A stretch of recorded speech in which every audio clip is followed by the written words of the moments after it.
CM ಬದಲಾವಣೆ ಚರ್ಚೆ ನಡುವೆ ಡಿಸಿಎಂ ಡಿಕೆ ಶಿವಕುಮಾರ್ಗೆ ಮತ್ತೊಂದು ಬಲ ಸಿಕ್ಕಂತಾಗಿದೆ. ಕನಕಪುರ ಬಂಡೇಪುರ ಒಕ್ಕಲಿಗರಷ್ಟೇ ಅಲ್ಲ, ಲಿಂಗಾಯತ ಶ್ರೀಗಳು ಕೂಡ ಅಖಾಡಕ್ಕಿಳಿದು ಬಿಟ್ಟಿದ್ದಾರೆ. ಬಾಳೆಹೊನ್ನೂರಿನ ರಂಭಾಪುರಿ ಜಗದ್ಗುರು ಡಾಕ್ಟರ್ ವೀರ ಸೋಮೇಶ್ವರ ಶ್ರೀಗಳು ಕನಕಪುರ ತಾಲೂಕಿನ ಬಿಜ್ಜಹಳ್ಳಿ ಗ್ರಾಮದಲ್ಲಿ ಬಹಿರಂಗ ಹೇಳಿಕೆ ನೀಡಿದ್ದಾರೆ. ಶಿವಕುಮಾರ್ ಅವರ ಶ್ರಮ, ಭಕ್ತಿ ಮತ್ತು ಕಾಂಗ್ರೆಸ್ ಪಕ್ಷಕ್ಕೆ ನೀಡಿದ ಕೊಡುಗೆ ಶ್ಲಾಘನೀಯ.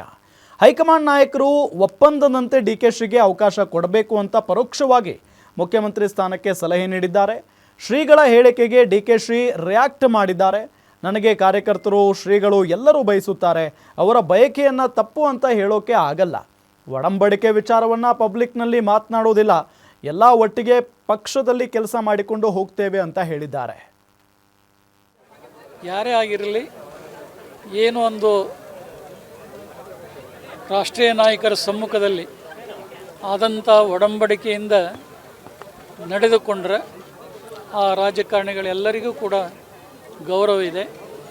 ಈಗಾಗಲೇ ರಾಜ್ಯದ ನಾಯಕತ್ವದ ವಿಚಾರದಲ್ಲಿ ಹೊರಗಿನವರಿಗಿಂತ ಕಾಂಗ್ರೆಸ್ ಪಕ್ಷದವರೇ ಈ ಮಾತನ್ನು ಅಲ್ಲಲ್ಲಿ ಮಾಧ್ಯಮಗಳಲ್ಲಿ ಕೂಡ ಬರ್ತಾ ಇದೆ.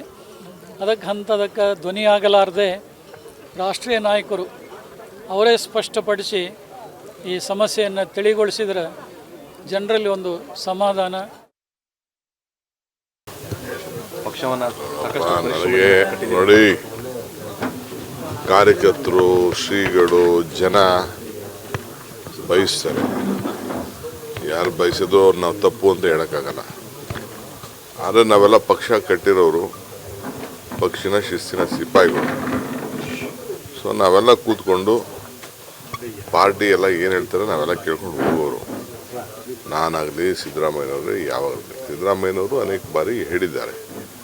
ಪದೇ ಪದೇ ನಿಮಗೆ ಮೀಡಿಯಾ ಅವ್ರಿಗೆ, ವಿರೋಧ ಪಾರ್ಟಿಯವ್ರಿಗೆ, ನಮ್ಮ ಪಾರ್ಟಿಲೂ ಕೆಲವ್ರಿಗೆ ಸುಮ್ಮನೆ ಅದನ್ನು ಚಪ್ಪಲಕ್ಕೆ ಕೆಲವೆಲ್ಲ ಮಾತಾಡ್ತಾ ಇರ್ತಾರೆ.